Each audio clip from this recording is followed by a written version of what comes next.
guys, so now we will be solving science. अब हम science का क्वेश्चन पेपर देखेंगे. सेम लेवल 2 वालों के लिए है इन यूटेट 2024. क्लियर? तो यहाँ पे आपसे पहला क्वेश्चन पूछा है कि बादल के जो ऊपरी किनारे होते हैं उनके पास जो आवेश आंधी या तूफान के दौरान जमा होते हैं वो कौन से होते हैं. The charges that accumulate near the upper edges of clouds during a thunderstorm, they are neutral, positively charge, negatively charge and none of these. तो यहाँ इसका जो करेक्ट आंसर होगा that is option number B. ये कैसे होते हैं? Positively charge होते हैं. अब आप ध्यान से समझिएगा, जब तूफान आता है तो उसके दौरान जो बादल होते हैं इसके जो ऊपरी किनारे होते हैं ना, इनके पास हमेशा धनात्मक आवेश जमा होता है. ऐसा होता क्यों है? क्योंकि ये जो क्लाउड्स होते हैं ना, इनके अंदर क्या होता है, बर्फ के छोटे छोटे क्रिस्टल होते हैं. ठीक है, ये जो बर्फ के क्रिस्टल्स होते हैं और जो पानी की बूंदें होती हैं, इनके बीच में क्या होता है, फ्रिक्शन होता है. और फ्रिक्शन के कारण जो चार्ज होते हैं उनका क्या होगा, सेपरेशन होगा.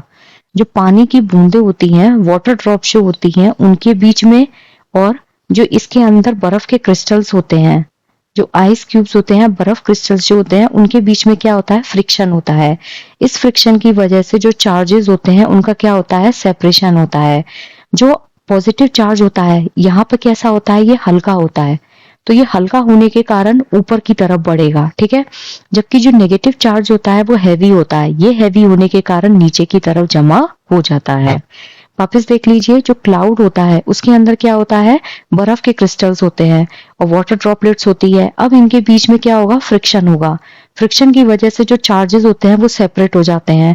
सेपरेशन की वजह से जो पॉजिटिव चार्ज है वो लाइट वेट होता है, जो ऊपर की तरफ जाता है, और जो नेगेटिव चार्ज है वो हैवी होता है, जिसकी वजह से वो निचले भाग में जमा हो जाता है. तो यहाँ पर क्या होगा, धनात्मक आवेशित.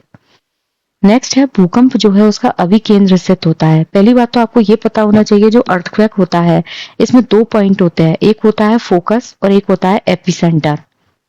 हमसे क्या पूछा है, एपिसेंटर. एपिसेंटर हमेशा क्या होता है, अर्थ की सरफेस पर होता है. कहाँ होगा, अर्थ की सरफेस पर. जबकि जो फोकस होता है वो कहाँ होता है, जो कोर होता है अर्थ का, यानी कि धरती के अंदर की तरफ. यहाँ अगर एपिसेंटर है तो फोकस जो होता है उसके जस्ट सीधे नीचे की तरफ होगा, या फिर ऐसे कह लीजिए जो फोकस होता है उसके जस्ट पैरेलल क्या होता है, आपका एपिसेंटर. फोकस जो होता है ना, उसमें क्या होता है, वो मेन सेंटर होता है. जो फोकस होता है वो क्या होता है, मेन सेंटर होता है. जो पृथ्वी की जो आंतरिक परत होती है, यानी कि जो इंटरनल लेयर्स होती है, वहां पर ये